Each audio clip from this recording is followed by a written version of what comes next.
പപ്പ ഞാൻ ഇപ്പൊ തന്നെ ഒരു കാര്യം പറയാം. നമ്മൾ ഈ വീട്ടിൽ പാലുകാച്ചനാ വന്നിരിക്കുന്നത്. അതുകൊണ്ട് തന്നെ നമ്മൾ ഇവിടെ വന്നിട്ടുണ്ടെന്ന് അവരെ അറിയിക്കുന്നു, ഗിഫ്റ്റ് കൊടുക്കുന്നു, ഫുഡ് കഴിക്കുന്നു, തിരിച്ചു പോകുന്നു. അത്രേ ഉള്ളൂ കേട്ടല്ലോ. പിന്നെ വരുന്നവരോടും പോകുന്നവരോടും ഒന്ന് വെറുതെ സംസാരിച്ച് നിന്ന് സമയം കളയില്ല, പറഞ്ഞേക്കാം.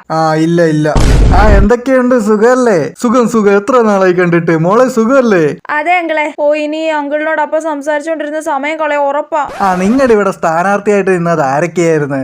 ഇവിടെ KP ശശാങ്കനും. അയ്യോ, രാഷ്ട്രീയക്കാര് സംസാരിക്കാൻ തുടങ്ങി. ഇനി ഇപ്പോഴൊന്നും ഇത് നിർത്തൂല, ഉറപ്പാ. KP ശശാങ്കനൊക്കെ ഇവിടെ ഭൂരിപക്ഷത്തിൽ ജയിക്കുമെന്നേ. അല്ല, അതിന് സാധ്യത കാണത്തില്ല കേട്ടോ. പപ്പ നമുക്ക് ഫുഡ് കഴിക്കണ്ടേ? മോള് പോയി കഴിക്കും മോളെ, അപ്പം പിന്നെ കഴിച്ചോളാം. ചേട്ടാ ഇത് കൊറേ സമയമായല്ലോ വർത്താനം തുടങ്ങിയിട്ട്. ഇവർക്ക് ഈ വിഷയം തന്നെ സംസാരിച്ചോണ്ടിരിക്കുമ്പോ മടുക്കുന്നില്ലേ മനുഷ്യനെ പോസ്റ്റ് ആക്കാൻ വേണ്ടിട്ട്? പപ്പ നമുക്ക് തിരിച്ച് വീട്ടിൽ പോകണ്ടേ? കുറച്ചുകൂടെ കഴിഞ്ഞിട്ട് പോവാം മോളെ. ഇപ്പൊ തന്നെ വൈകി. വീട്ടിലോട്ട് വാ കേട്ടോ, ഞാൻ ശരിയാക്കി തരുന്നുണ്ട്. ഇനി ഞാൻ എവിടെ അപ്പന്റെ കൂടെ വരത്തില്ല. അല്ല പിന്നെ